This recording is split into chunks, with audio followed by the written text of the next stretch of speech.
Not gonna lie, I am a big fan of this anime. Blue Lock is certainly a series that I didn't expect to be this good. I heard so many people tell me that Chibi, you gotta watch this, or you gotta read it. And as I said in my first impressions I made the other week, I went in completely blind, really not knowing what to really expect. And man, Blue Lock, episode 3, episode 2, and holy crap, there's just so much good in this. And I'm just gonna say, if you're someone that loves sports anime or loves sports manga, you really should check this series out. Like, Blue Lock is legitimately a good show. And the art and animation is just, like, look on the screen, you can see it for yourself. It's beautiful. Like, I love the art of this show. It is such a good-looking show. I love the line work. I love the character details of the eyes. It's a really beautiful show. And I think anyone that has obviously watched these first 3 episodes that have come out can probably agree with me. Like, it really is such a stunning and beautiful show. And I can't get enough of this. So, let's talk about this episode. Let's dive into the nitty-gritty of kind of what this episode did, what it's trying to say to us, the audience, and what's going on with these characters. Because honestly, there is actually a lot going on within these 3 episodes, and you really get a good vibe of if you want to continue watching or if you want to drop said show. Because at this point in time, 3 episodes deep, we got our first look at our actual match, like a real match. We got a first look at that of how our team would work together. We got a little bit more of characterization and development for our individual characters, a part of the team. We got, a lot of personality given to our MC, and then also this support side character called Bachira, and there's just good moments. I mean, we have this really insightful dialogue at the end of the episode, talking about what it means to take soccer from 0 to 1. There's just little things here and there throughout these episodes that really just give you so much you need to know if you want to continue, let's say, watching this show or not. So let's get into it. Let's actually get into the details of this episode. So, our main character is Sagi. He's under a lot of flack within this episode. He has to kind of come to terms with, is he meant to be a striker? Is he up for par to be that? And when you think about the fundamentals of what this episode is really trying to do, it's tearing down the very foundation of what soccer actually means. Now, I do want to make a quick disclaimer here. I'm not someone that's very aware of all the intricacies and the rules and everything of soccer. I don't know what certain positions are called. My only knowledge of soccer, honestly, is of this anime and playing Mario Strikers. Like, if anyone ever played that old game called Mario Strikers that Nintendo released, that's like the only kind of knowledge I have of soccer, besides obviously kicking a ball. So it's like, my knowledge is very limited. I'm not going to act like I'm a pro. I'm not going to act like I know exactly if these characters are what they're saying about history of how soccer is. Like, for instance, if soccer really started off with all the characters being strikers or, people playing forward. I don't know. I don't know if that's legitimately true or not, a real history. But the point, though, is what this episode is at least doing, it's doing something in a very thoughtful way. It's trying to tear down the very foundation of the sport and make everybody start from the very basics. It's a heavy wordplay, honestly, within this episode, because it's clear that Ego, the character that's putting all these characters in this mess in Blue Lock and trying to have a diamond in the rough kind of stand out and shine, he's wanting everyone to just start completely over. Forget everything that they've done throughout their entire life so far with soccer. Forget, what the roles are, etc. And, just go down to the primal nature of what soccer actually is. When it probably was first founded about kicking a ball and kicking it into the goal on the other side. That's literally what the character is pretty much forcing these individuals to do. For instance, like, you just need to score. Don't worry about anything else. Don't worry about defending. Don't worry about really having a goalie. Just, you need to score. You need to get there and win the game. That's basically the overall message that was kind of given to the characters within this episode. Obviously, there is a lot more depth there, and I'll talk about that in just a second. But if you want to really just simplify every word he said, he wanted everything to be just thrown out the window and start completely over, which is why I think he said start from 0 in soccer and then move up to a 1, move up to a 2, etc. to be able to get a lot better. So, let's get into these details. One of the big things I think that what was happening here, and it was implied by the characters towards the end that, their egos were put on display. For instance, if the characters score a goal, they have a likely chance of not being basically eliminated from Blue Lock, even if, let's say, their team loses all the matches, okay? But if there's one individual part of that team who scores, like, maybe 5 balls against the goalie, they will be able to probably stay around and move on to the next, fights or, tournaments, whatever. They're able to stay around in Blue Lock.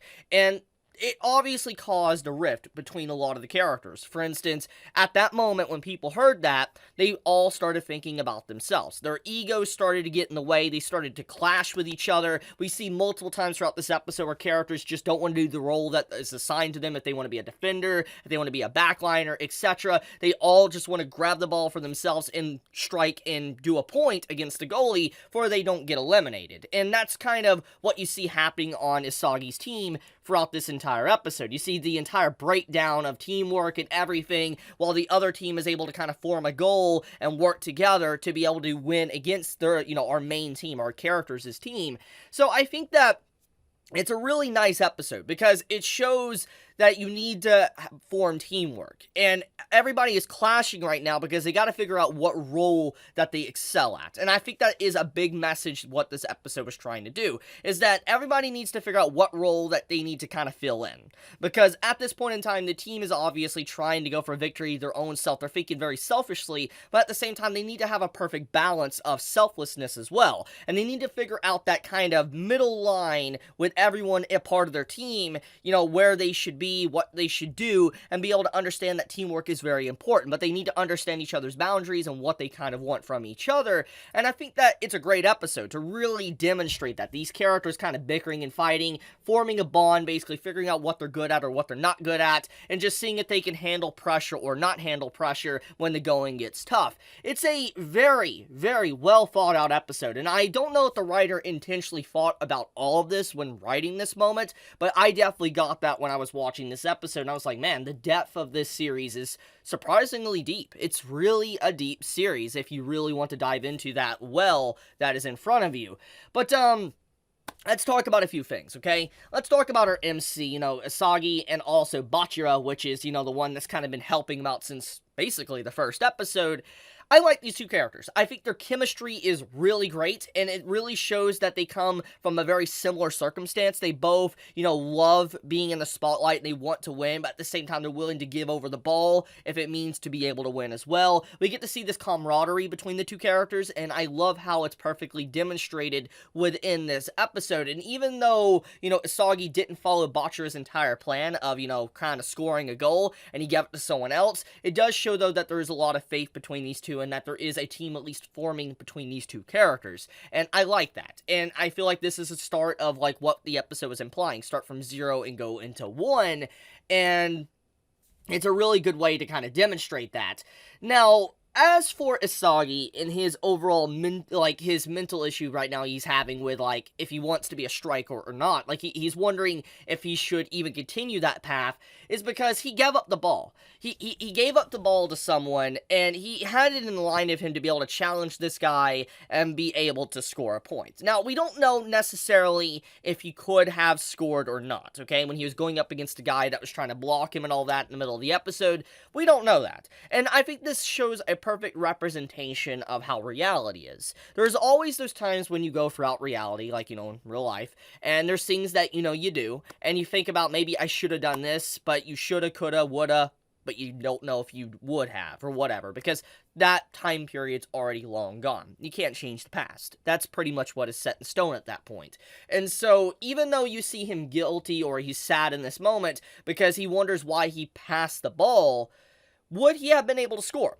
Like, if he would have kicked that ball, would he have been able to score? He can wrap his head around that, think about that for hours to days to weeks or the rest of his life, but it's not going to change the fact he cannot do a do-over. That was set in stone, and that was it. And so, because of that moment, he has to wonder, did he buckle because of pressure before him? Is that the reason why he buckled and he passed the ball? Or was it because he was just so overwhelmed, he was just wanting to win? And so he, because of his ego, because he was just so driven by the force of winning itself, that he passed the ball for that victory in that moment. Something so unexplainable, he just passed it to his teammate to go for that win. Which is, in its own way, very selfish and also egotistical, that the series is also trying to kind of point at with the characters. So, yeah, it's, like I said, it's a very in-depth series. There is a lot of depth here. There's so much good within this story, and I am absolutely falling in love with what Blue Lock is offering me in these first 3 episodes. Now, there is a few things I do want to talk about before I kind of wrap up this video. I want to talk about how, in this episode, we get to see the team actually forming. We get to see them slowly coming to terms that they need to work together, and that whatever happened there with Isagi and Bachira, you know, it's clearly something's going right. You know, that was the first time they were able to be successful, and there does need to be some form of unity formed. And whatever the case may be, if, you know, Isagi buckled from pressure, or if it was his ego wanting just to win, it does mean that something did happen. They did take a first few steps to be able to achieve some form of cohesiveness of teamwork. So, I am excited to see how Episode 4 demonstrates this if we have some of our more egotistical characters being able to rein themselves in to be able to actually win a said match. Now, if I had to take a guess if there's going to be characters eliminated in the future, I want to say it's this guy. I think he's going to be the first character kind of eliminated because of his overall nature and the way he acts. I just feel like he's going to be thrown out because it just seems he's incredibly selfish. Which obviously this series is trying to make the characters like that, but there needs to be a fine line. So yeah, I think Blue Lock, honestly, visually speaking, art-wise, I mean, music, everything. It's a good show. Like, this legitimately is a good show, and I also really love this opening. Like, I'm a big fan of the opening song that plays, honestly. I can't get enough of this opening. Like, this opening is legitimately good.